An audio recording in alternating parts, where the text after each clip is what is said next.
हम श्लोका करेंगे 23। So Hare Krishna, welcome you all in the Sunday class. तो हम कर रहे हैं कुंती महारानी की शिक्षाएं, श्रीमद् भागवतम प्रथम स्कंद के धर्म। तो आज हम करेंगे 23rd है ना, 23rd। तो आज जो है आप लोग थोड़ा पेपर पेंसिल निकाल के बैठिए अपना। आना चाहिए क्लास में तो पेपर पेंसिल, क्योंकि आज इंटरएक्टिव सेक्शंस होंगे आपके, काफी पूछे जाएंगे क्वेश्चंस। इसे ठीक से पढ़िएगा और आप आगे की क्लासेस वैसे ही होंगी, है ना, कि कैसे पढ़ते हैं इस फॉर्म में। तो थोड़ा हम लिबरल थे, लेकिन अभी ठीक से पढ़ना है, ठीक है ना। तो आज हम पढ़ेंगे नेचुरल प्रॉस्पेरिटी, यानी प्राकृतिक संपदा, है ना। Okay. ओम नमो भगवते वासुदेवाय। ओम नमो भगवते वासुदेवाय। ओम नमो भगवते वासुदेवाय। भगवते वासुदेवाय। नारायणं नमस्कृत्यं नरं चैव नरोत्तमं देवीं सरस्वतीं व्यासं ततो जयमुदीरये। नष्टप्रायेषु अभद्रेषु नित्यं भागवत सेवया भगवती उत्तम श्लोके भक्ति भवति नैष्टिकी मुखं करोति वाचालं पंगुं लंघयते गिरिं यत्कृपा तत् अहं वन्दे श्री गुरुदीनतारणं परमानंद माधवम। हरे कृष्णा कृष्णा कृष्णा हरे हरे, हरे राम राम राम हरे हरे। ग्रंथराज श्रीमद् भागवतम की जय, शील प्रभुपाद की जय, गौर प्रेमानंदे। तो आज हम 23rd श्लोका पढ़ेंगे, जो कि दिया गया है श्रीमद् भागवतम के प्रथम स्कंद के 8वें अध्याय का 40वां श्लोक। तो I request both you both sit, है ना। तभी हम जो श्लोका पढ़ेंगे इसको पढ़ना भी है आप लोगों को, तो ठीक से सुनिए, है ना। इमे जनपदा स्ववृद्ध सु कौशधि विरुद्ध, बोलिए। इमे जनपदासु औषधि विरुद्ध वनाधृतं धृतन्तवन्तो हि धन्ते तव वीक्षिते।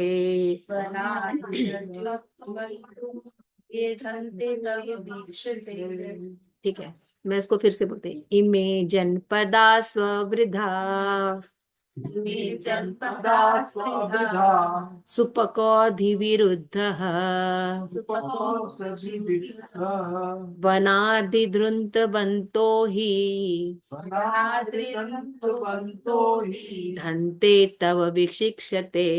धन्ते तव वीक्षिते।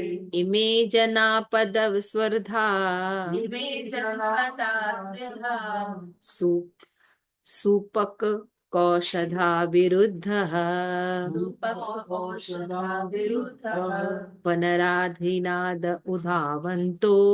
वनाद्रिदन्तवन्तो ठीक है, बड़बाड़ ना। हे, हाँ, हे इदंत तव वीक्षितः। यस, पढ़िए। बोलो गुस्से, आपके पास बुक है? बुक लेके बैठिए और माला बंद करके अपनी कॉपी पेन निकालिए। यस माता जी। सारे लोग अपने कॉपी पेन निकाल के बैठिए, ठीक है। जो नोट्स बताया जाएगा उसको सुनिएगा।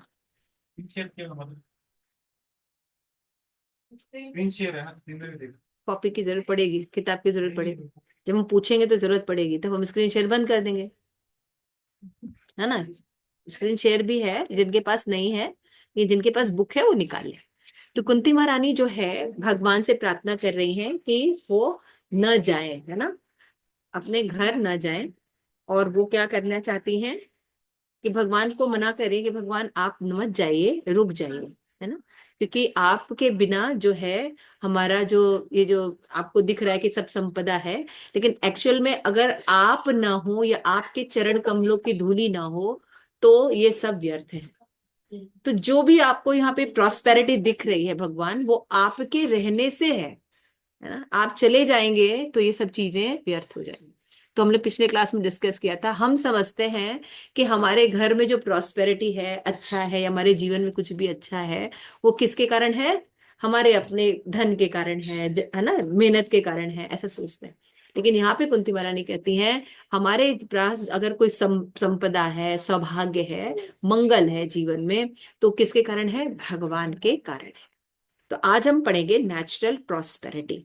इसमें बताती हैं कुंती महारानी कि इमे जनपदा स्वृद्धा, हे सारे नगर तथा ग्राम सब प्रकार से समृद्धि पर है ना। ये सारे जो नगर में आप देख रहे हैं कि घर में तो है ही अभी प्रॉस्पेरिटी, पिछले क्लास में उन्होंने बोला है, लेकिन जो आसपास जो आप हमारे राज्य में भी समृद्धि जो देख रहे हैं, है ना, एक तो होता है धन की संपदा और एक होता है प्राकृतिक संपदा। दोनों संपदा बहुत इंपॉर्टेंट है मनुष्य को प्रॉस्परस या समृद्धशाली बनाने के लिए, प्रभावशाली बनाने के लिए, है ना।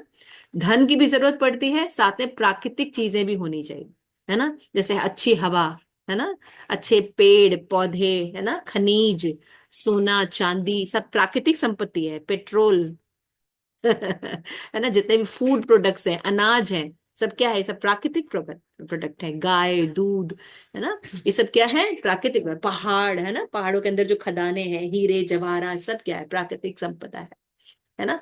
तो आज हमारे पास प्राकृतिक संपदा दूषित अवस्था में, लेकिन उस समय प्रॉस्पेरिटी थी।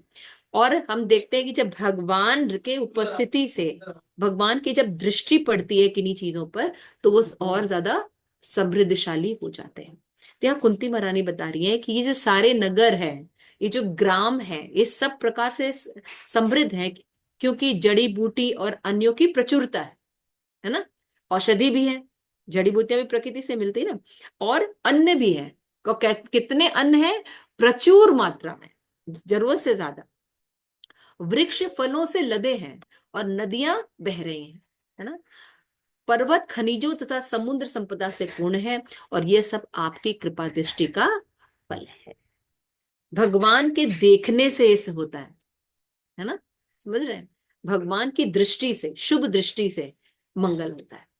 क्या शिल प्रभुपाद बता रहे हैं? सबसे पहला पैराग्राफ बहुत इंपॉर्टेंट है प्रभुपाद का, और ये बहुत क्रांतिकारी पैराग्राफ है।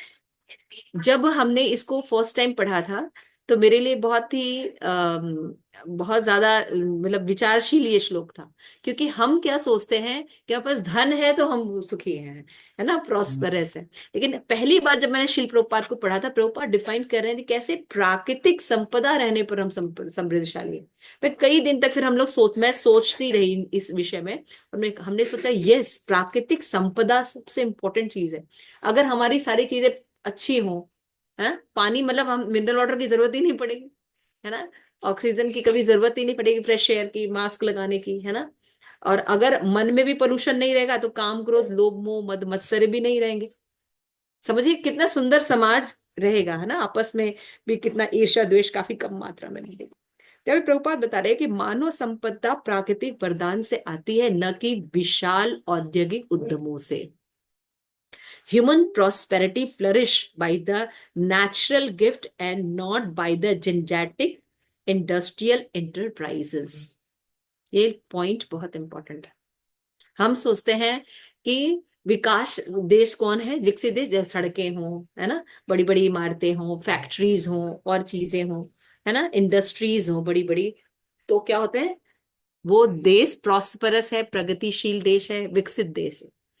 प्रभुपाद इसका उल्टा बोल रहे हैं। जिसके पास प्राकृतिक संपत्ति प्रचुर मात्रा में होती है, एक्चुअल में वो लोग ज्यादा समृद्धशाली। ठीक है, क्लियर हो रहा है? ओके, आगे हम पढ़ते हैं।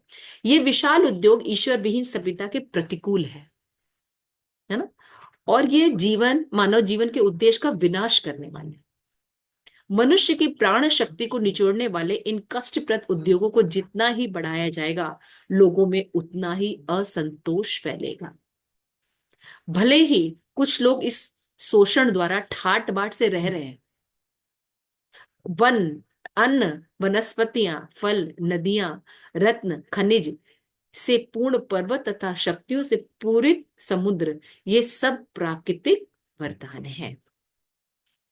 जिनकी पूर्ति परमेश्वर के आदेश से होती है और उनकी इच्छा अनुसार प्रकृति उन्हें प्रचुर मात्रा में उत्पन्न करती है और इसका अभाव भी ला सकती है। यह प्राकृतिक नियम है कि मनुष्य इन दैवी वरदानों का लाभ उठाए तथा प्रकृति पर प्रभुत्व जताने के उद्देश्य से शोषण की नीति छोड़कर संतोष धारण करके समृद्ध बने। अपनी भोग की लालसा से हम प्रकृति का जितना ही शोषण करने का प्रयास करते हैं, ऐसी शोषणकारी प्रवृत्तियों की प्रक्रिया द्वारा हम उतना ही फंसते जाते हैं। यदि हमारे पास प्रचुर अन्न, फल, वनस्पति और औषधियां हो तो फिर कसाई घर चलाने एवं निरीह पशुओं का वध करने से हमें क्या मिलेगा? ठीक है, समझ में आ रहा है? कितनी इंपॉर्टेंट चीज बता रहे हैं प्रभुपाद, है ना? ठीक है, तो यहाँ इसके बाद से पढ़िए सुरतम। यदि हमारे पास मनुष्यों को पशुवध करने की आवश्यकता नहीं है, क्योंकि खाने के लिए प्रचुर अन्न तथा शाक है। नदियों का जल खेतों को उर्वर बनाता है और जल हमारी आवश्यकता के से अधिक उपलब्ध है। लाउडली बोलो। पर्वतों से खनिज तथा समुद्रों से रत्न प्राप्त होते हैं। यदि सभ्यता के पास प्रचुर अन्न, खनिज, रत्न, जल, दूध आदि हो तो फिर उससे क्या पड़ी है कि वे मनुष्य के श्रम के बूते पर भयंकर औद्योगिक झुग्गियों के पीछे भागते रहे। लेकिन सारे प्राकृतिक प्रदान भगवत कृपा पर निर्भर है। अतएव भगवान के नियमों के प्रति आज्ञाकारी बनकर मनुष्य द्वारा मनुष्य जीवन की पूर्णता प्राप्त की जाए। कुंती देवी द्वारा किए गए संकेत ठीक है। वे चाहती हैं कि उन पर भगवान की कृपा दृष्टि बनी रहे ताकि प्राकृतिक सभ्यता संपन्नता स्थापित रहे। ठीक है, तो यहाँ पे कुछ पॉइंट्स हम डिस्कस करेंगे। फर्स्ट पैराग्राफ, इस पैराग्राफ में बहुत इंपॉर्टेंट पॉइंट्स है ना? तो देखिए, हम जो सोचते हैं या जिस जीवन शैली में हैं, हम भी सोचते हैं कि हम एजुकेटेड हों, है ना, पढ़े लिखे, डॉक्टर, इंजीनियर, है ना, साइंटिस्ट, है ना, साइकोलॉजिस्ट, जो भी, ये सब हम लोग बने। और हम क्या देखते हैं, हम लोग अपना सारा श्रम करके जो पैसे इकट्ठा करते हैं, अपने बच्चों को भी यही कराना चाहते हैं, है ना? और आधे भी पढ़ाई करनी है ना, आगे क्या, साइंस, आर्ट्स, साइंस, हाँ, सारे बच्चों का यही एम होता है, सारे पेरेंट्स का यही एम होता है। और जीवन की सक्सेस या नॉन सक्सेस भी इसी से देखी जाती है।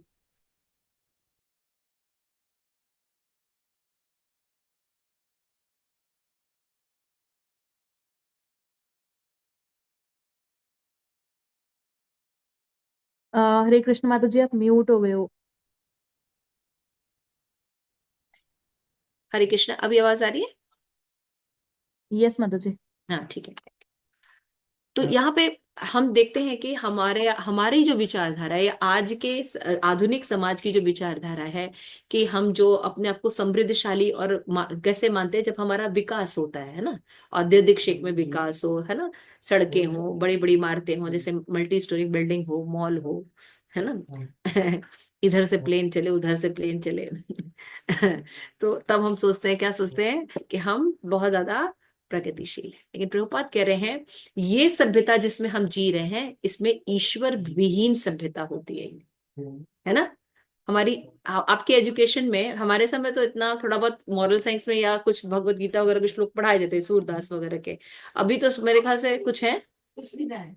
हाँ, कुछ नहीं है ना, कुछ भी नहीं पढ़ाते, बताओ, मतलब कुछ भी एजुकेशन के नाम पे कुछ भी नहीं है, हाँ?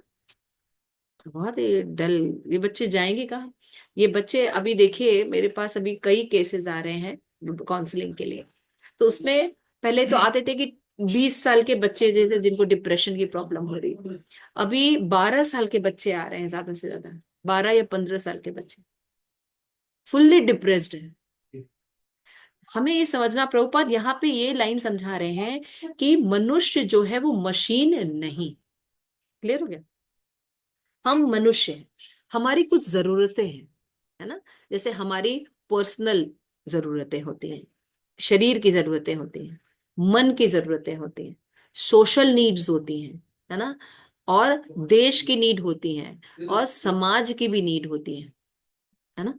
तो पहले थोड़ा सा पीछे चलते हैं, 50-60 साल पहले या 100 साल पहले। तो पहले फैमिली कैसे होते थे? मदर फादर है, बच्चे हैं, दादा दादी सब साथ में हैं, लेकिन सबका अपना ग्रुप होता था, हाँ माता जी, आप लोग का अपना ग्रुप होता था, याद है? भले कीर्तन मंडली बना ले या जो भी बना ले, है ना, उनका ग्रुप था। पापा लोगों का अलग ग्रुप होता था, दादा का लोग अलग ग्रुप होता था, है ना, मंदिर जाना ये वो करना, ऐसे ऐसे ग्रुप होता था, है ना। मदर का अलग ग्रुप होता था, है ना, आपस में देवरानी जेठानी कई लिंक हो गए, उनका अलग ग्रुप रहता था। और हस्बैंड लोगों का भी अलग ग्रुप होता था, बच्चों का भी ग्रुप होता था, है ना, ऐसा था ना। तो इससे क्या होता था, उनका जो नीड होता था वो फुलफिल होता था, चाहे सोशल नीड हो, शारीरिक नीड हो, मेंटल नीड हो, ये सब फुलफिल होता था। अभी हम एक ही रिसोर्स और एक ही व्यक्ति से सारी चीज पूरी करना चाहते हैं, है ना, केवल हम हो और हमारा हस्बैंड हो, है ना, अब मोबाइल हो,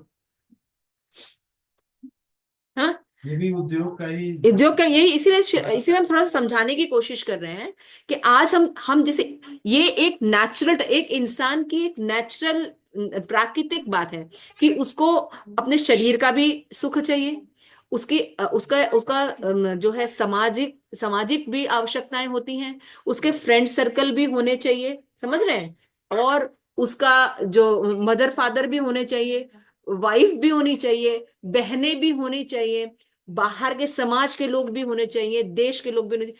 तो अलग अलग स्तर पर अलग अलग नीड्स होती है, एक ही नीड नहीं होती है ना।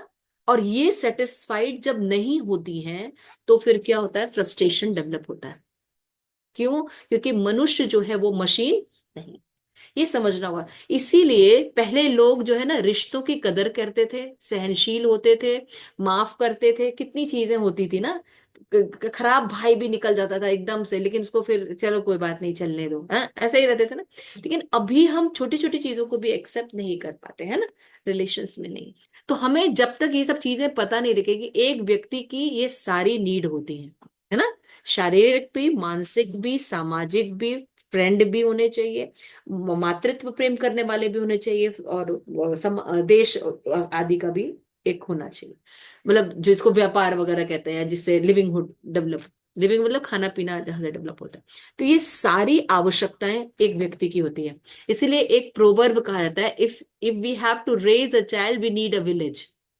अगर हमें एक बच्चे को बड़ा करना है तो हमें पूरे गांव की जरूरत पड़ती है ना, क्योंकि बच्चा केवल माँ से नहीं होता है, बच्चा केवल फादर से नहीं डलाता, बस। और उनके उसके बाद दादा दादी भी होना चाहिए, चाचा भी होने चाहिए, है ना, ताऊ भी होने चाहिए, फ्रेंड सर्कल भी होना चाहिए।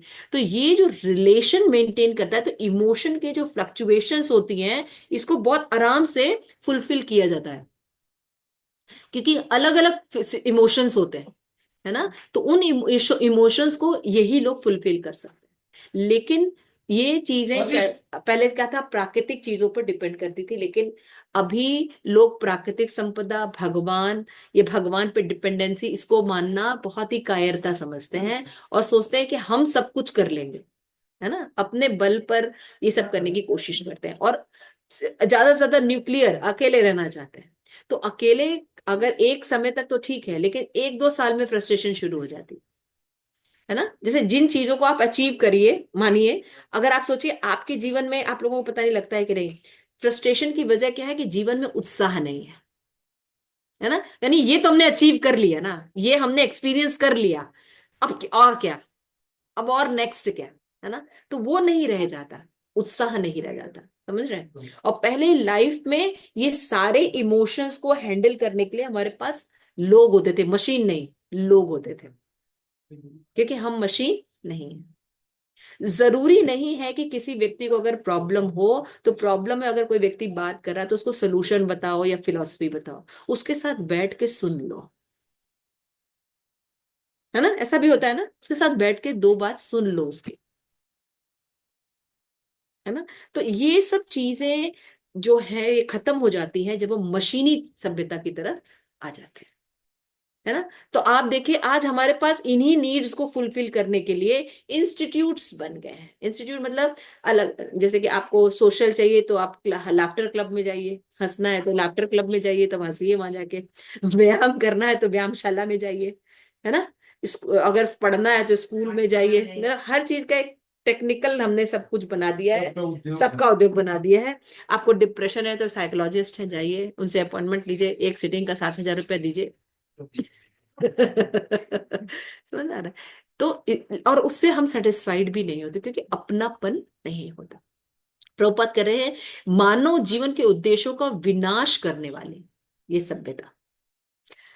तो ये बातें समझ आने वाला कौन है? जब तक कोई भक्त नहीं होगा तब तक हमें ये समझाता कोई नहीं है।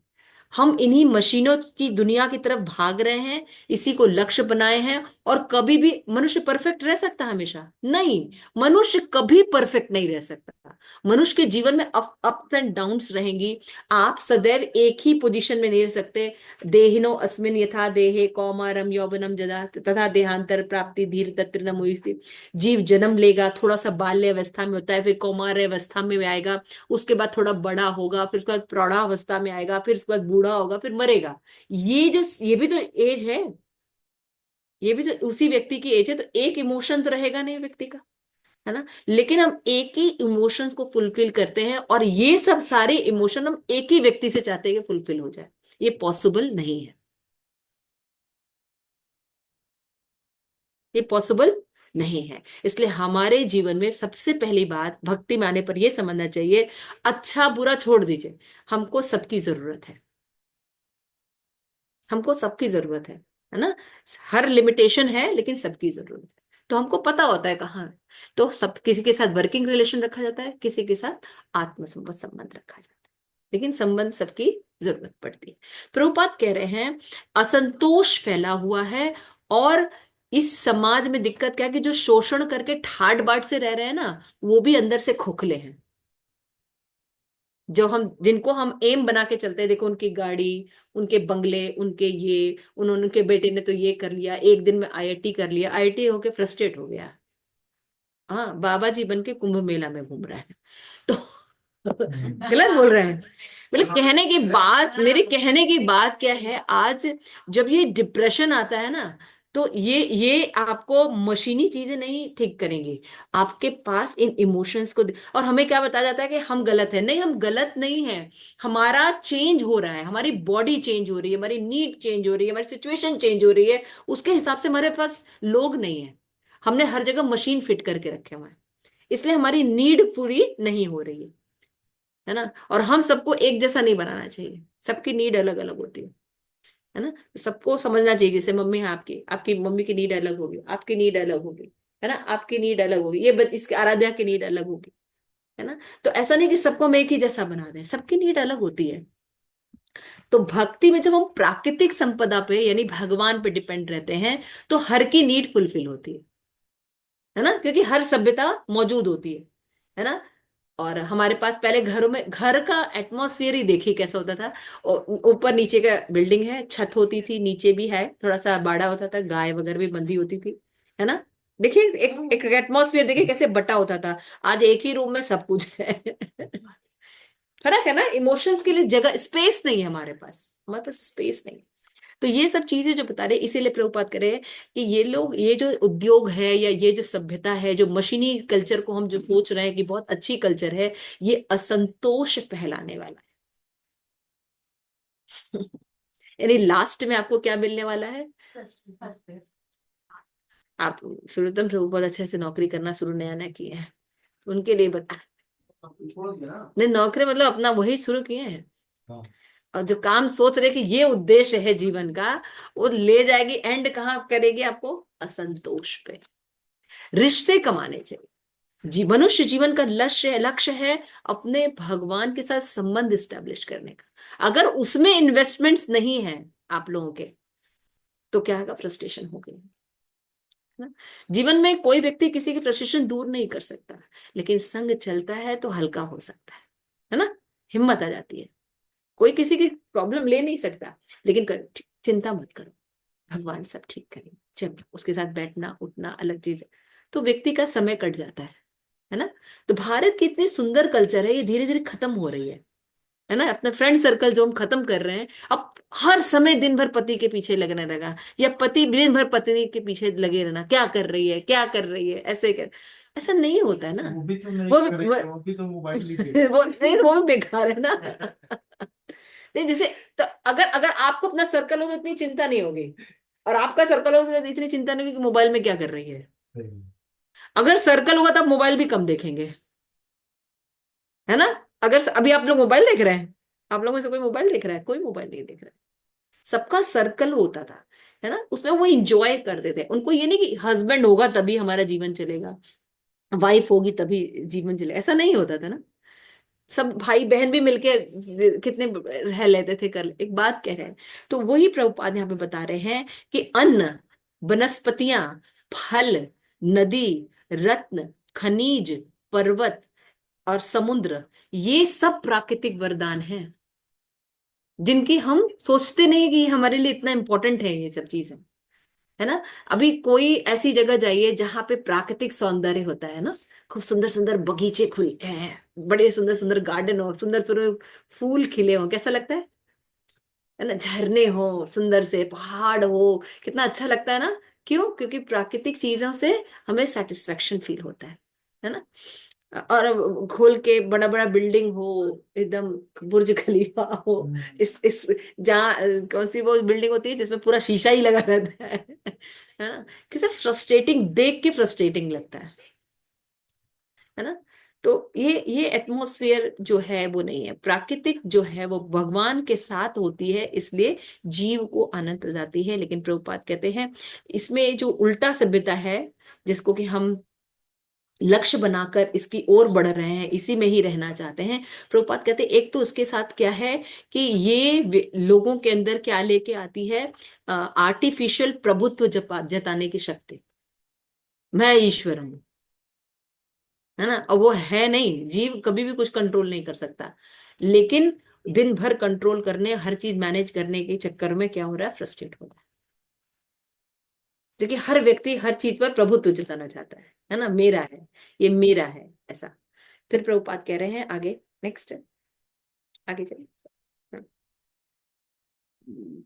प्रभुपाद कह रहे हैं और ये सभ्यता किसकी तरफ लेके जाती है, और भोग की तरफ, है ना। ये एक गाड़ी खरीद लिए, एक मकान खरीद लिए, और होना चाहिए, नेकलेस खरीद लिए, ये हीरा खरीद लिए, वो खरीद लिए, और खरीदने की इच्छा भोग की तरफ लेके जाती है।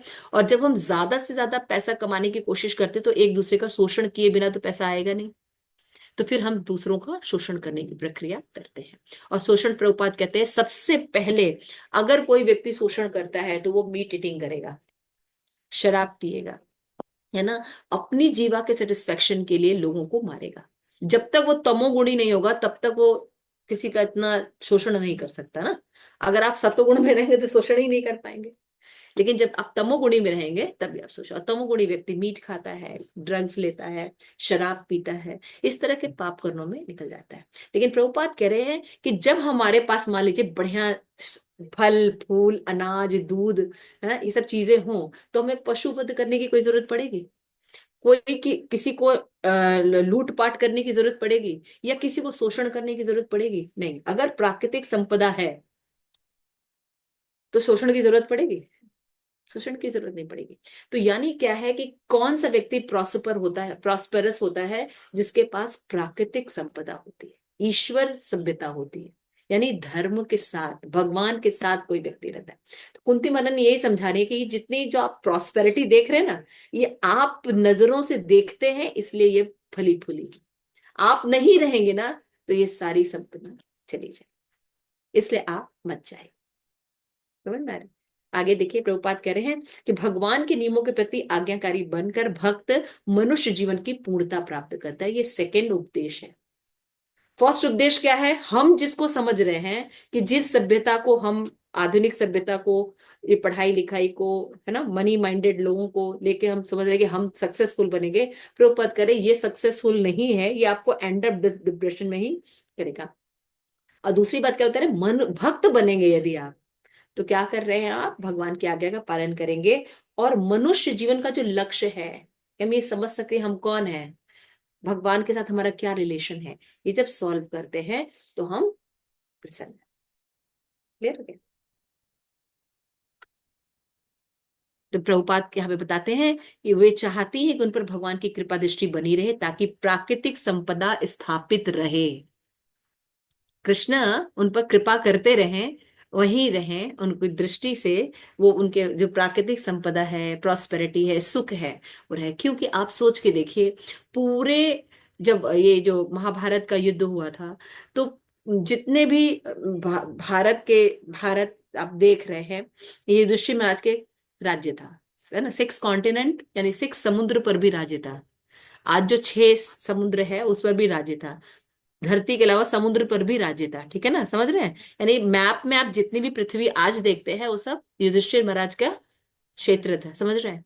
तो जब महाराज युधिष्ठिर राजा बने थे, उस समय उनके जो राज्य था उसमें बहुत कम मेल्स मेंबर बचे थे। युद्ध बहुत भीषण हुआ था, समझते हैं आप। हर घर में लोग मरे थे, स्त्रियां थी खाली, है ना, और रोने के लिए। तो आप सोचिए मेंटली कितने डिस्टर्ब होंगे, है ना। मेंटली आप थोड़ा सा उस समय का एज सोच के देखिए, बहुत डिस्टर्ब होगा जब युद्ध के बाद की स्थिति बहुत खराब होती है ना। लेकिन अभी भी अगर प्रॉस्पेरिटी बची हुई है तो भगवान आपके कारण है, और आप चले जाएंगे। तो इस समय जो डिपेंडेंसी है कुंती महारानी की, क्योंकि उनके पति भी नहीं है, तो कितनी ज्यादा होगी ना।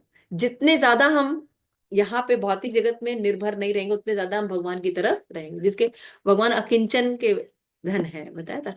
आगे चलिए, नेक्स्ट। हम्म।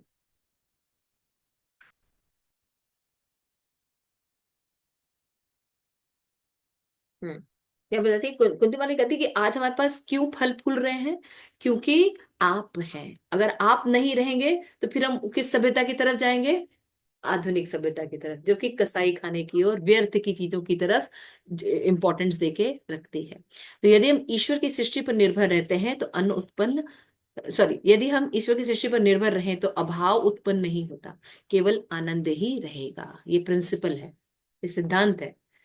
भगवान की सृष्टि पर निर्भर रहने पर हमें किसी भी चीज का अभाव नहीं रहता, कहीं अभाव नहीं, है ना।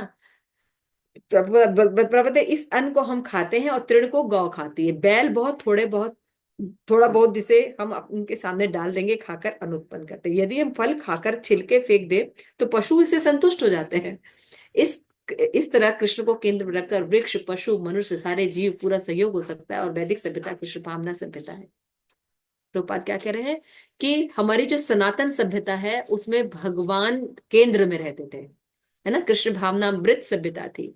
उसमें क्या करते हैं, एक का अगर कोई प्रोडक्ट है और उसका जो उच्चिष्ट है वो दूसरे का प्रोडक्ट होता है, तो कोई वेस्ट मटेरियल नहीं निकलता, है ना। जैसे हमने अन्न खाया, मटर छीले, मटर का छिलका कौन खा लेगा, गाय खा लेगी, है ना।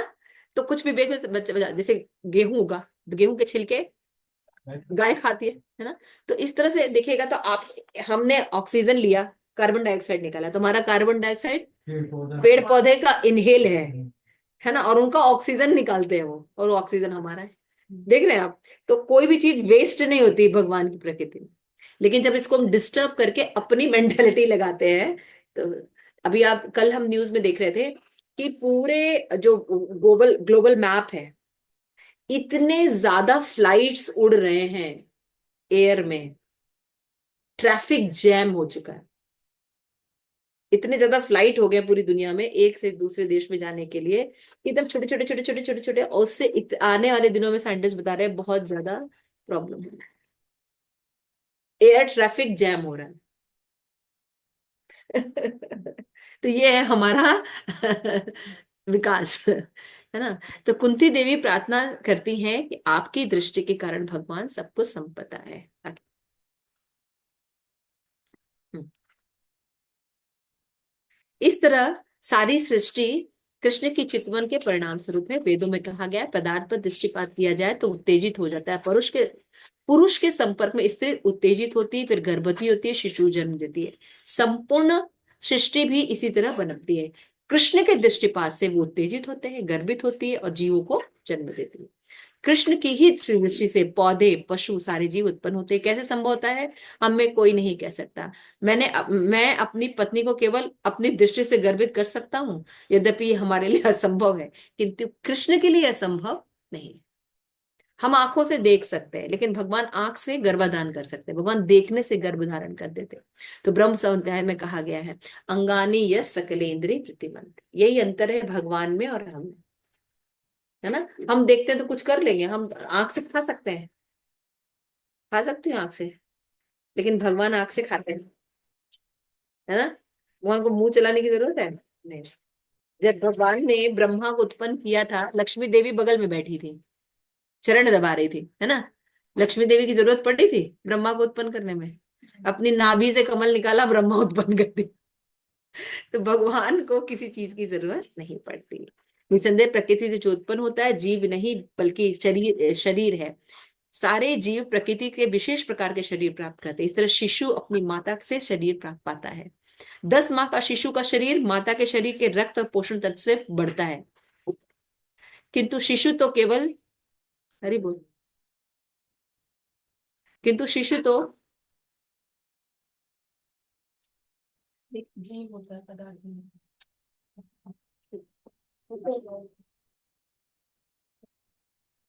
ये रहा last। हाँ हाँ, कि शिशु किंतु शिव जीव होता है पदार्थ। हम क्या समझते हैं, स्त्री पुरुष के मेल से बच्चा उत्पन्न होता है। प्रभुपाद यहाँ पे कह रहे हैं आत्मा होती है वो तो, है ना। वो तो आत्मा होती है जो आती है ना। पदार्थ के संयोग से आत्मा का जन्म नहीं होता, माता के गर्भ में शरण पाने वाला जीव होता है ना। ये बहुत बहुत दिन तक हम सोचते रहे, जबकि साइकोलॉजी मेरा सब्जेक्ट था। और ये भ्रम होता है कि हम, ये हमारा बच्चा है ना, इसको मैंने पैदा किया है, तो ये भ्रम खत्म हुआ था मेरा। प्रभुपाद यहाँ पे कह रहे हैं पदार्थ के संयोग से कभी भी जीव उत्पन्न नहीं हो सकता, जीव आत्मा होती है ना। तो वो वहां पे आके विरा रहती है, तब उसमें सारे चेंजेस आते हैं, गर्भ आता है। तो यही प्रकृति की रीति है। भले ही माता यह न जाने कि किस तरह उसके शरीर से दूसरा शरीर उत्पन्न हुआ है, किंतु जब शरीर, शिशु का शरीर पूर्ण हो जाता है तो जन्म ले लेता है। अपने आप हो रहा है ना सब कुछ, कुछ क्या कर रही है माता, लेकिन कहने के लिए कहती है मैं माँ हूं, है ना। तो जीव का जन्म नहीं होता, यानी आत्मा का जन्म नहीं होता, सदैव रहता है। ये कर्म के अनुसार गर्भ में स्थानांतरण होता है। अगर आपका कर्म कुत्ते जैसा है तो कुत्ते के, कुतिया के पेट में जाओगे। छिपकली जैसा होगा तो छिपकली के पेट में जाओगे, कॉकरोच के पेट में जाओगे। समझ में आ रहा है? तो कर्म के अनुसार हमारा देहांतरण होता है, किसी के संयोग से नहीं होता। प्रभुपाद कह रहे हैं जो जन्म नहीं लेगा वो मरेगा कैसे? मृत्यु तो उसके लिए है जो उत्पन्न होता है, जो जन्मता नहीं उसकी मृत्यु कैसे होती है? न जायते मृते वा कदाचित। कदाचित कहते हैं किसी समय, वास्तव में जीव कभी भी जन्म नहीं लेता। भले हम देखते हैं कि शिशु जन्म ले रहा है, लेकिन वो जन्म वास्तव में जन्म नहीं लेता। नित्यो शाश्वतो पुनः, जीव शाश्वत है, अत्यंत प्राचीन है। न हन्यते हन्यमाने शरीर है।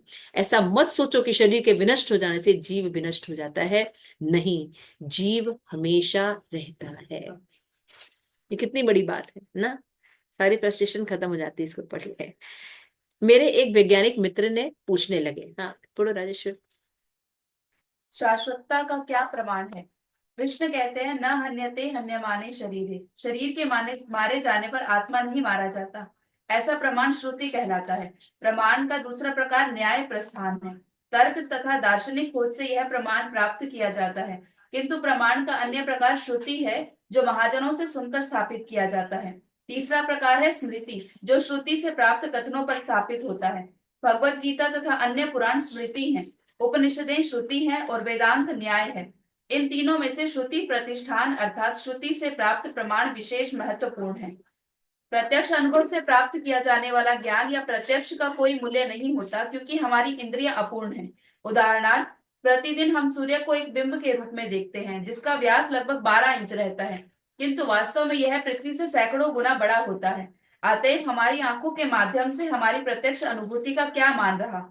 हमारे अनेक इंद्रियां हैं जिनके माध्यम से ज्ञान का अनुभव किया जा सकता है। ये हैं आंखें, कान, नाक इत्यादि, किंतु ये इंद्रियां अपूर्ण हैं, अतएव इनके द्वारा प्राप्त होने वाला ज्ञान भी अपूर्ण रहता है। चूंकि विज्ञानी अपनी अपूर्ण इंद्रियों के बल पर वस्तुओं को समझने का प्रयास करते हैं, इसलिए उनके निष्कर्ष अपूर्ण होते हैं। हमारे शिष्यों में से स्वरूप दामोदर विज्ञानी हैं। उन्होंने अपने वैज्ञानिक मित्र से, जो कहता है कि जीवन पदार्थ से उत्पन्न है, पूछा, यदि मैं तुम्हें ये सारे रासायनिक पदार्थ जिनसे जीवन उत्पन्न है दे दूं, तो क्या तुम इससे बना सकोगे? विज्ञानी ने उत्तर दिया, नहीं, यह मैं नहीं जानता। यह है अपूर्ण ज्ञान। यदि आप नहीं जानते तो आपका ज्ञान अपूर्ण है, तब आप शिक्षक क्यों बने?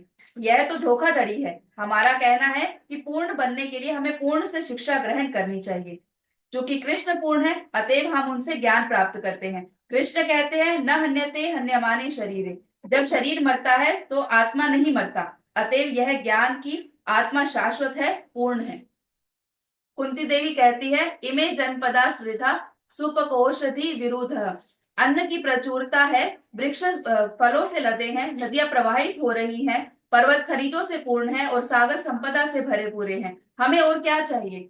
सुक्तों से मोती उत्पन्न होते हैं। पहले लोग मोतियों, रत्नों, रेशम, सोने और चांदी से अपने शरीरों को आभूषित करते थे, किंतु अब कहाँ गई ये वस्तुएं? अब सभ्यता की प्रगति के साथ अनेकानेक सुंदरियां हैं जिनके आभूषण सोने, चांदी और रत्नों के नहीं होते, वे केवल प्लास्टिक की चूड़ियां पहनती हैं। तो फिर उद्योग तथा कसाई घरों से क्या लाभ? ईश्वर की व्यवस्था द्वारा मनुष्य को पर्याप्त खाद्यान्न, पर्याप्त दूध, पर्याप्त फल तथा शाक और नदी का स्वच्छ जल उपलब्ध हो सकता है, किंतु मैंने यूरोप में यात्रा करते समय देखा कि सारी नदियां गंदली हो उठी हैं। मैंने जर्मनी, फ्रांस, रूस तथा अमेरिका में देखा कि नदियां गंदली हो गई हैं। प्रकृति की व्यवस्था के कारण समुद्र का जल स्वच्छ रहता है और यही जल नदियों में स्थानांतरित होता है, किंतु उसमें नमक नहीं रहता। अतएव नदी से बढ़िया जल प्राप्त किया जा सकता है। यही प्रकृति की व्यवस्था है, जिसका अर्थ है कृष्ण की व्यवस्था। तो फिर जल की आपूर्ति के लिए जलागार बनाने से क्या लाभ? प्रकृति ने हमें पहले से सारी चीजें दे रखी हैं। यदि हम संपत्ति चाहते हैं तो मोती एकत्र करके धनी बन सकते हैं। किसी विशाल फैक्ट्री को चालू करके धनी बनने की कोई आवश्यकता नहीं है। ऐसे उद्योगों से हम मुसीबतों को जन्म देते हैं। अन्यथा हमें कृष्ण तथा उनकी कृपा पर निर्भर रहने की आवश्यकता है, क्योंकि कृष्ण के दृष्टिपात तब विकसित है से हर काम ठीक हो जाता है।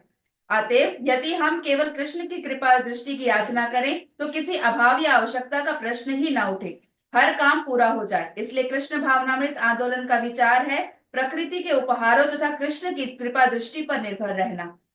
लोग कहते हैं कि जनसंख्या बढ़ रही है और लोग इसे कृत्रिम साधनों से रोक सकते हैं। क्यों? पक्षी और मक्खियां अपनी संख्या बढ़ा रहे हैं, उनके पास गर्भ निरोध के कोई साधन नहीं है, किंतु क्या उन्हें भोजन की कमी है? क्या हम कभी पक्षियों या पशुओं को भोजन के अभाव में मरते देखते हैं? शायद शहरों में देख सकते हैं, किंतु प्रायः ही नहीं। किंतु यदि हम जंगल में जाए तो देखेंगे कि सारे हाथी, शेर, बाघ और अन्य पशु हष्ट पुष्ट और बली हैं। उन्हें कौन भोजन देता है? उनमें से कुछ शाकाहारी और कुछ अशाकाहारी, किंतु इनमें किसी को भोजन की कमी नहीं है। हाँ, अशाकाहारी होने से सिंह को प्रतिदिन भोजन नहीं मिलता। कौन उसका भोजन बनना चाहेगा? सिंह से कौन कहेगा, महाशय मैं परोपकारी हूँ और आपको अपना शरीर देने आया हूँ? कोई नहीं। इसलिए सिंह को भोजन पाने में कठिनाई होती है। जब सिंह शिकार पर निकलता है तो उसके पीछे चलने वाला पशु होय होय करता है, जिससे अन्य पशु जान ले कि सिंह आ रहा है। अतएव प्रकृति की विधि में सिंह को कठिनाई होती है, फिर भी कृष्ण उसे भोजन देते हैं। लगभग एक सप्ताह बाद सिंह किसी पशु को पकड़ पाता है। चूंकि उसे नित्य ताजा भोजन नहीं मिलता, इसलिए वह लाश को किसी झाड़ी में रख देता है और थोड़ा थोड़ा करके खाता है। क्योंकि सिंह बहुत बलशाली होता है, अतएव लोग सिंह जैसा बनना चाहते हैं, किंतु यह बहुत अच्छी बात नहीं है, क्योंकि सिंह जैसा बन लेने पर उसे नित्य ही भोजन नहीं मिल पाएगा, अपितु उसे भोजन की खोज में काफी श्रम करना पड़ेगा। किंतु यदि वह शाकाहारी बन जाए तो उसे नित्य ही भोजन मिलने लगेगा। अब तो हर शहर में कसाई घर है, किंतु क्या इसका अर्थ यह है कि कसाई घर इतने मांस की पूर्ति कर सकते हैं कि मनुष्य केवल मांस खाकर जीवित रह सके? नहीं, पर्याप्त आपूर्ति नहीं हो सकेगी। यहाँ तक कि मांसाहारियों तक को मांस के एक टुकड़े के साथ अन्न, फल या शाक खाना पड़ता है। इस पर भी इस एक टुकड़े मांस के लिए अनेक पशुओं को मारना पड़ता है। यह कितना पापमय है! यदि लोग ऐसे पापपूर्ण कर्म करते हैं तो वे सुखी कैसे हो सकेंगे? यह हत्या नहीं की जानी चाहिए, इसलिए लोग दुखी है। किंतु यदि कोई कृष्ण भावना भावित होता है और कृष्ण के दृष्टिपात पर तब विकसित है पर निर्भर करता है, तो कृष्ण हर वस्तु देंगे और अभाव का प्रश्न ही नहीं उठेगा। कभी कभी अभाव प्रतीत होता है और कभी तो इतना अन्न और इतने फल उत्पन्न होते हैं कि लोगों के खाए नहीं चुकते। अतएव यह कृष्ण के दृष्टिपात का प्रश्न है। यदि कृष्ण चाह लेते हैं तो वे अन्न, फल और शाक की प्रचुर मात्रा उत्पन्न करते हैं, किंतु यदि कृष्ण इस आपूर्ति को कम कर दे तो मांस क्या कर पाएगा? मैं आपको खा सकता हूँ या आप मुझे, किंतु इससे समस्या हल होने वाली नहीं है। असली अमन, चैन और दूध, पानी तथा अन्य आवश्यकताओं की यथेष्ट पूर्ति के लिए हमें कृष्ण पर निर्भर रहना होगा। यही भक्ति वेदांत ठाकुर हमें शिक्षा देते हैं जब वे कहते हैं, मारवी राखवी जो इच्छा तो हार। हे प्रभु, मैं आपकी शरण में हूँ और आप पर निर्भर हूँ। आप चाहे मुझे मारे या संरक्षण प्रदान करें। और इसके उत्तर में कृष्ण कहते हैं, हाँ, सर्वधर्मान परित्यज्य मामेकम शरणम व्रज। एकमात्र मेरी शरण में आओ। वे यह नहीं कहते कि मुझ पर निर्भर रहो और अपने कसाई घरों तथा फैक्ट्रियों पर भी। वे ऐसा नहीं कहते। वे कहते हैं, मुझ पर निर्भर रहो। अहम त्वाम सर्व पापेभ्यो मोक्षयिष्यामि मा शुचः। मैं तुम्हें तुम्हारे पाप कर्मों के फलों से बचा लूंगा। क्योंकि हम इतने वर्षों तक कृष्ण भावना भावित हुए बिना रह चुके हैं, अतएव हमने पापपूर्ण जीवन ही बिताया है। किंतु कृष्ण हमें आश्वस्त करते हैं, जो ही कोई व्यक्ति उनकी शरण में जाता है तो वे उसका सारा हिसाब चुका देते हैं और उसके पापमय कार्यों का अंत कर देते हैं, जिससे वह नया जीवन शुरू कर सके। अतएव जब हम शिष्यों को दीक्षा देते हैं तो उन्हें बतलाते हैं, अब तुम्हारा हिसाब चुकता हो गया, इसके आगे पाप कर्म मत करना। मनुष्य को यह नहीं सोचना चाहिए कि चूंकि कृष्ण का पवित्र नाम सारे पाप कर्मों को निरस्त कर देता है, अतः वह थोड़ा पाप कर्म कर ले और उसे हरे कृष्ण का जप करके निरस्त कर देगा। यह महान अपराध है। नामनो बलाद यस्य ही पाप बुद्धि। कुछ धार्मिक संप्रदायों के लोग गिरिजा घरों में जाकर अपने पापों को स्वीकार करते हैं, किंतु वे पुनः उन्हीं पाप कर्मों को दोहराते हैं। तो फिर उनके लिए स्वीकार का क्या महत्व रहा। कोई कह सकता है, हे प्रभु, मैंने अज्ञानवश यह पाप किया है, किंतु किसी को यह योजना नहीं बना लेनी चाहिए कि मैं पाप कर्म करूंगा और गिरिजा घर जाकर कबूल लूंगा, इससे मेरे पाप मिट जाएंगे और मैं फिर से पापमय जीवन का नया अध्याय शुरू करूंगा। इसी तरह पाप कर्मों को निरस्त करने के लिए किसी को जानबूझकर हरे कृष्ण महामंत्र के जप का लाभ नहीं उठाना चाहिए, जिससे वह पुनः पाप कर्म शुरू कर सके। हमें बहुत सतर्क रहना चाहिए। दीक्षा लेने के पूर्व यह वचन देना पड़ता है कि अवैध यौन, नशा, जुआ और मांसाहार से वह दूर रहेगा। इस व्रत का दृढ़ता से पालन करना चाहिए, तभी वह निष्कलुष हो सकेगा। यदि कोई अपने को इस तरह निष्कलुष रखे और सदैव भक्ति में लगा रहे तो उसका जीवन सफल हो जाएगा और उसे किसी भी वस्तु का अभाव नहीं रहेगा। जय। तो इसमें देखिए कुछ चीजें शिल प्रभुपाद ने बताई कि सबसे पहले तो मैंने ये बता दिया कि प्राकृतिक संपदा अगर आपके पास है तो आपको कभी भी फैक्ट्रियों पर ये इन पर डिपेंड रहने की जरूरत नहीं है ना। आपके पास मोती हो, हीरा हो तो क्यों फैक्ट्री खोलोगे, है ना। उसको बेच के अपना अमीर बन जाओ। वस्तुएं हो, खाने पीने की अच्छी वस्तुएं, आपके पेड़ पौधे होते हैं। पहले के घरों में देखो थोड़ा सा जमीन भी होता था ना, उसमें आम के पेड़ और ये सब कटहल वगैरह सब्जियां उगाते हैं ऐसे लोग, है ना। तो फ्रेश अमरूद के बाग होते थे, ये होते थे, तो अपना एक दूसरे से करके ले लेते थे। प्रभुपाद कहते हैं अगर ऐसी चीजें हो तो फिर इसकी जरूरत नहीं है। इसलिए प्रभुपाद बताते हैं, कुछ लोग कहते हैं भाई वो तो ठीक है, पहले जनसंख्या कम थी अब जनसंख्या ज्यादा हो गई है, इससे दिक्कत हो रही। प्रभुपाद कह रहे जनसंख्या कभी भी प्रॉब्लम नहीं है। जनसंख्या कभी प्रॉब्लम, भगवान अगर एक जीव को उत्पन्न करते हैं उसको खाने की व्यवस्था पहले करते हैं। प्रभुपाद कहते हैं मक्खियों की कितनी जनसंख्या है, मच्छरों की कितनी जनसंख्या है, क्या उनके यहाँ फूड क्राइसिस हुआ कभी, है ना। उनके यहाँ तो कोई भी ऐसी चीज नहीं जिससे कि वो निरोधक इस्तेमाल, गर्भ निरोधक इस बात करे कि हाँ भाई बच्चा नहीं होगा, ऐसा नहीं है। हाँ, बच्चा भाई अब तो एक है, एक अब एक चाचा वही नहीं रह गए। हाँ, भगवान की वंशावली भी देखो, 16,000 एक 10 पुत्र थे, उनके भी हाँ, लाखों की और संख्या में बेटी भी थी एक। का ही परिवार था। तो प्रभुपाद ये कह रहे थे, प्रभुपाद ये समझा मुझे, ये दूसरा क्रांतिकारी विचार लगा। पहला वो बताया मैंने आपको, फिर दूसरा ये कहते कि जनसंख्या इज नॉट द प्रॉब्लम। कहते किस जानवर को आप जाकर फूड, उसका फूड क्या या रहने का इंतजाम कर रहे हैं आप, कोई नहीं। नहीं, एक बात और भी, कभी किसी ने सुना है कि कोई व्यक्ति खाए बिना मर गया? नहीं, सुनिए एक मिनट। ये भी नहीं है। उसके बाद क्या बता रहे हैं प्रभुपाद, कह रहे हैं इसलिए हम जो ये कसाई खाना, ये मांस खा के जो शेर की तरह बनना चाहते हैं उसकी जरूरत नहीं। शेर को बहुत दिक्कत होती है, ऐसा खाना ऐसे नहीं मिलता उसको, कितना शिकार करके कितने हफ्तों बाद उसको खाना पड़ता है, हफ्तों तक खाना पड़ता है ना। श्री प्रभुपाद कह रहे हैं अन्न पर निर्भर रहना चाहिए मनुष्यों को, भगवान ने उनके लिए अन्न बनाया है। फिर प्रभुपाद लास्ट में ये कह रहे हैं कि अगर हम जब तक कृष्ण भावना भावित नहीं है तो हम पाप करेंगे ही, है ना। हर कार्य में हमारे पाप रहेगा क्योंकि भगवान शामिल है नहीं। तो क्या होगा, हमारा जीवन जो है वो ठीक नहीं होगा। लेकिन भगवान कह रहे हैं कि सब कुछ छोड़कर मेरी शरण में आ जाओ। लेकिन हम क्या कहते हैं, हाँ भाई ठीक है, हम समझ गए, एक पाप कर लेंगे, हरे कृष्णा माला कर लेंगे हरे कृष्णा हरे कृष्णा, फिर लूट, हाँ फिर लूट के आएंगे तो 6 माला और कर लेंगे है ना।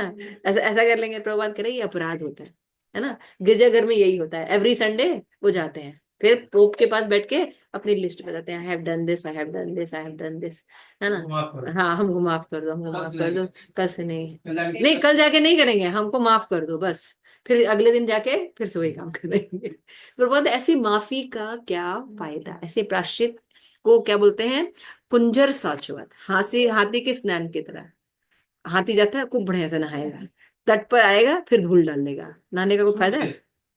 तो प्रभुपाद कहते हैं ऐसी माफी का कोई भी फायदा नहीं है। इसलिए प्रभुपाद कह रहे हैं कि हरे कृष्ण महामंत्र को जपना चाहिए। और हरे कृष्ण महामंत्र देता है 4 चीजों का पालन होता है, जप होता है, इससे हृदय पवित्र होता है और जीव पाप से दूर हो जाता है। ठीक है, तो ये था प्रभुपाद का क्रांतिकारी श्लोक है। आप लोगों को आई थिंक पसंद आया होगा, है ना। तो अभी हम फिर से प्रश्न पूछ लें, ठीक है ना। ठीक है, तो कुंती महारानी जो है यहाँ पे जो बता रही हैं कि मानव सभ्यता का सबसे ज्यादा विनाश किस कारण होता है? यस सुष्मिता। कसाई घरों के निर्माण की वजह से। हाँ, औद्योगिक विकास की वजह से, औद्योगिक और जो हम विकास कर रहे हैं उसकी वजह से क्या हो रहा है, ज्यादा नुकसान हो रहा है, कटपट चीटनाएं हो रही है। ठीक है, फिर और ये जो प्राकृतिक संपदा क्या क्या होती है सुरोत्तम, प्राकृतिक संपदा, क्या क्या होती है प्राकृतिक संपदा? हम्म, अन्न और प्राकृतिक खनिज, खनिज, पेड़ पौधे, नदियाँ, नदियां, सुनो पूरा सुनो।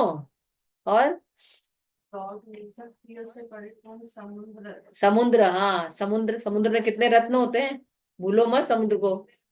समुद्र में बहुत चीजें पाई जाती है, तेल भी पाया जाता है समुद्र में से ही, है ना। समुद्र है ना, प्रॉस्पेरिटी देता है ना समुद्र। और समुद्र मंथन हुआ तो कितने रत्न निकले थे। सब लक्ष्मी जी वगैरह उन्हीं से निकली थी, है ना। ठीक है, मोती भी वहीं से निकला था।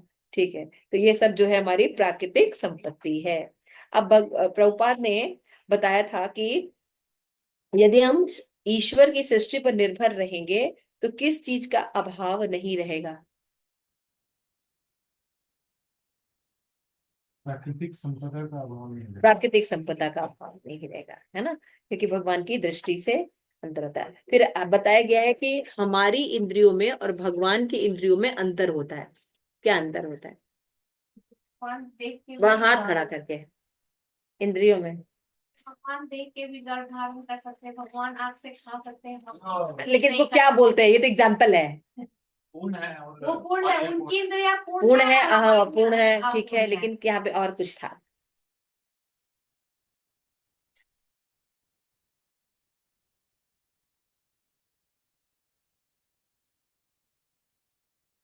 तो पढ़ते नहीं है बच्चे। गोलकेश्वरी, क्या था भगवान की इंद्रियों में हमारे इंद्रियों में क्या अंतर बताया गया था?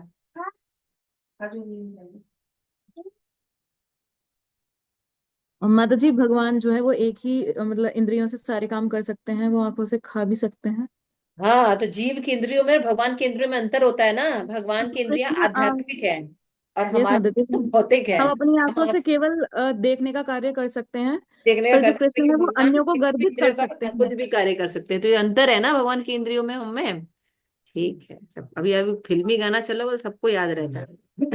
हाँ, सब ऐसे ऐसे सब ऐसे हैं हमारे यहाँ की सब बता नहीं पा रहे हैं। ओके, तो प्रभुपाद यहाँ पे बता रहे हैं कि अ, जब जनसंख्या प्रॉब्लम क्यों नहीं है, अगर जनसंख्या ज्यादा होगी तो प्राकृतिक साधन ज्यादा उपयोग होने लगेगा। लेकिन प्रभुपाद यहाँ पे बताते हैं कि जनसंख्या के रहने पर प्राकृतिक संसाधन कम नहीं होते। इसके लिए क्या एग्जाम्पल दिया प्रभुपाद? पर ने यही कहा कि जो दूसरे जीव जंतु है जैसे मक्खी है या कोई है, वो उनके पास गर्भ निरोध के लिए कोई कोई साधन नहीं, साधन नहीं है, फिर भी वो जितने चाहे बच्चे पैदा करते हैं और कोई भूखा कोई नहीं। क्राइसिस नहीं होता। आज तक जंगल में कोई भी, शहरों में दिक्कत हो जाती है हम दिक्कत लोग हो जाती है कि पशु पक्षी मर जाते को। हैं हाँ, खाए बिना, लेकिन जंगल में जहाँ उनका निवास है कहीं उस नहीं। वक्त, वहाँ कभी भी मतलब ऐसा नहीं देखा जाता कि भूख के मारे वो मर जाए। ठीक है, thank you so much, very nice, बहुत अच्छे से सुना आपने इस बात को। एक पैराग्राफ जो था बहुत इंपॉर्टेंट था, इसमें जो प्रमाण के बारे में बताया गया था। प्रभुपाद बताते हैं इसमें कि मेरे एक वैज्ञानिक मित्र ने पूछा कि शाश्वतता का क्या प्रमाण है। जैसे कोई भी चीज स्टैब्लिश करनी होती है तो प्रमाण देना पड़ता है ना, एविडेंस देना पड़ता है कि क्या एविडेंस है आपके पास, आप इसको कैसे स्थापित कर रहे हैं। आप अगर कह रहे हैं कि कोई चीज इंटरनल है, शाश्वत है, हमेशा रहती है, तो इसका प्रमाण क्या है। तो प्रमाण तीन प्रकार के होते हैं, है ना। एक होता है श्रुति, एक होता है स्मृति, और एक होता है न्याय, है ना। तो श्रुति जो प्रमाण होता है ये सुनकर होता है ना। ऋषि जैसे एक भगवान ने बोला, फिर ब्रह्मा ने उसको दिया, ब्रह्मा ने नारद से लिया, नारद ने फिर आगे ऋषियों को दिया, फिर राजाओं के पास नॉलेज आया, फिर इक्ष्वाकु के पास आया, है ना। सूर्यदेव से इक्ष्वाकुओं के पास आया, राजा इक्ष्वाकु से पृथ्वी पर आया, पृथ्वी पर स्वयंभू मनु के पास आया, फिर स्वयंभू मनु से आगे गया। तो ये क्या हुआ, श्रुति के हिसाब से परंपरा विधि में कोई चीज एस्टेब्लिश करना, है ना। और उसी श्रुति पर जब कोई जो साधु संत जो है लोकल भाषा में, लोकल चीजों में किताब लिखते हैं, पुस्तक लिखते हैं उसको समझाने के लिए, या कोई चरित्र के बारे में वो बताते हैं, किसी राजा का एग्जाम्पल दे देंगे, भगवान का एग्जाम्पल दे देंगे, उन्हीं सिद्धांतों को एस्टेब्लिश करते हैं, तो उसको क्या बोलते हैं, स्मृति, है ना, स्मृति का। और उन्हीं चीजों को एस्टेब्लिश करने के लिए बहुत से दार्शनिक होते हैं, है ना। तो क्या करते हैं, अलग अलग फिलोसफी देते हैं, है ना। तो उसको कहते हैं न्याय। षट दर्शन फेमस है, 6 फिलोसफी, 6 ऋषियों की फिलोसफी है, और ये 6 मायावादी है, ठीक है ना। लेकिन है दर्शन तो है ही, अलग अलग लोग अलग अलग फिलोसफी को फॉलो करते हैं, है ना।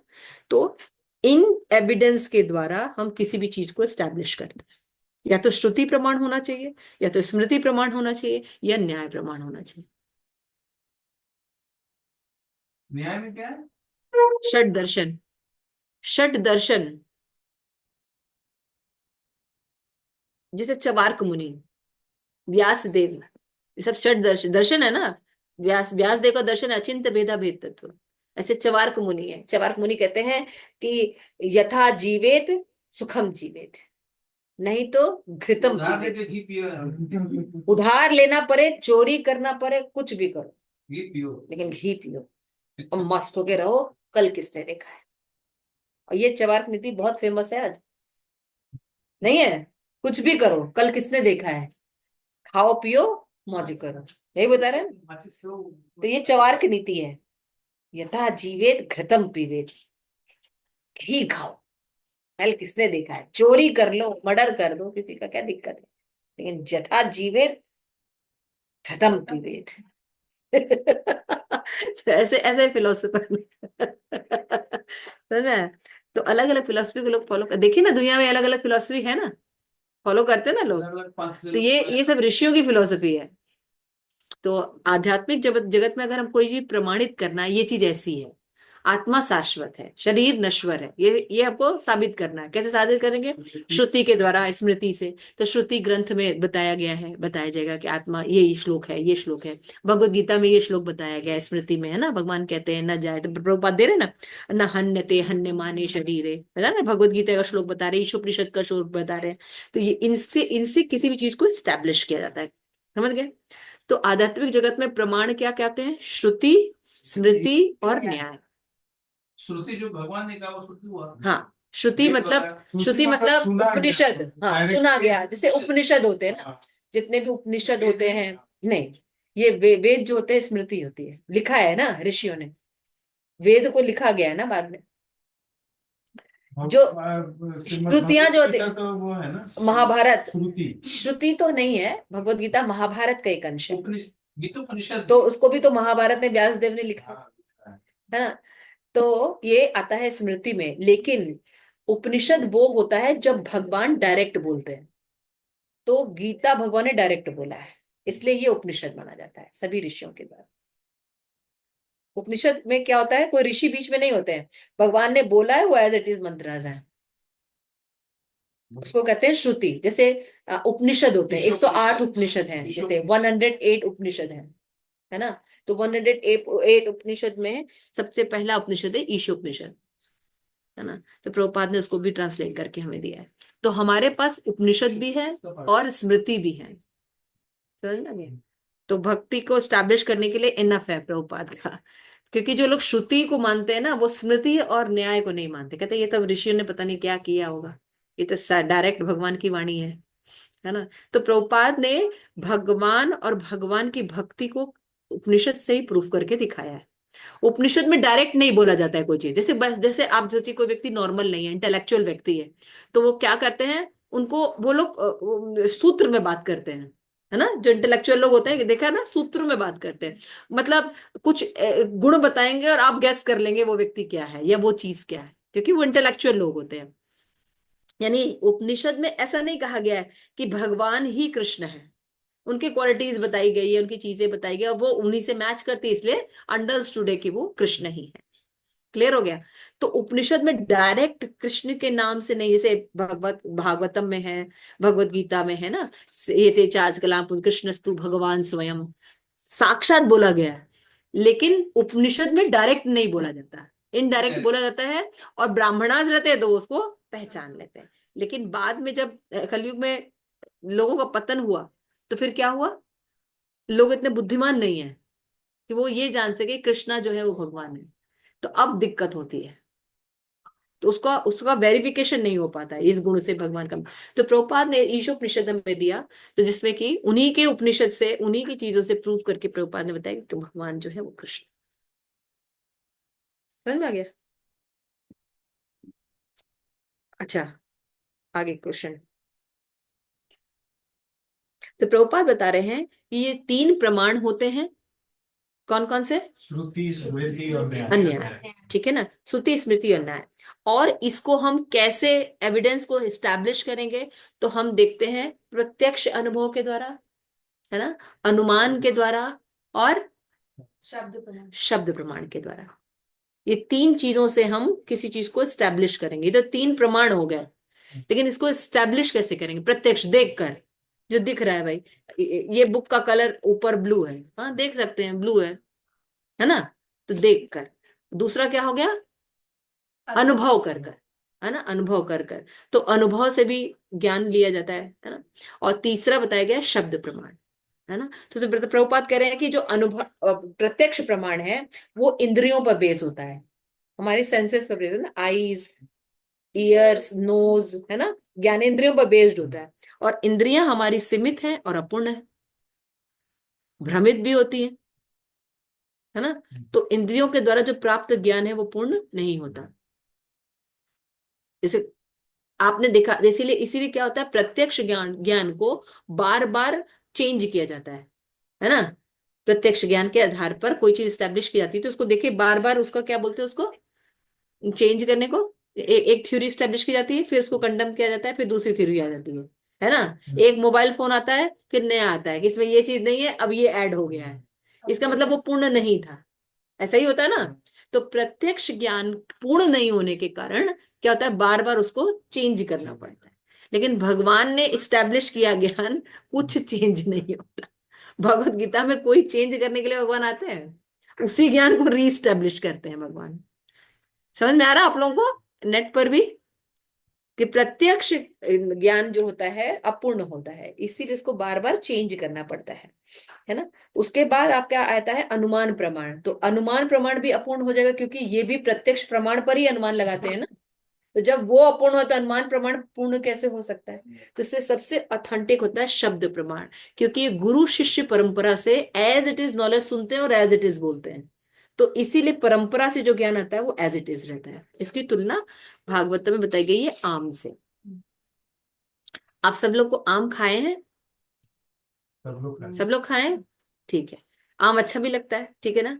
तो आप लोग अगर आम मान लीजिए खरीदने जा रहे हैं, तो आप लोग में से कौन ऐसा आम खरीदेगा जो दाग लगा हो, दबा हो, कोई नहीं खरीदेगा। हाँ खरीदेंगे।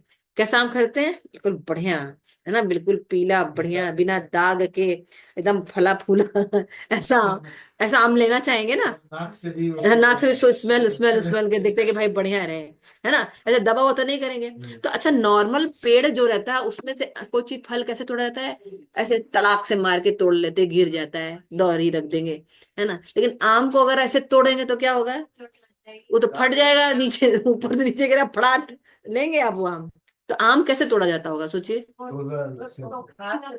उसको ऐसे वैसे वैसे भी तोड़ते हैं, लेकिन वैसे सही तोड़ने का तरीका है, शास्त्र बताते हैं कि कहता है ऊपर लोग खड़े रहते हैं, फिर उसके नीचे लोग खड़े रहते हैं, फिर उसके नीचे रहते हैं, फिर टोकरी रहती है। ऊपर वाला तोड़ के देता है, फिर उसके पास ऑन होता है, फिर उसके बाद पास ऑन होता है, फिर उसके बाद टोकरी में रखा जाता है। इससे क्या होता है, एज इट इज फोल्ड।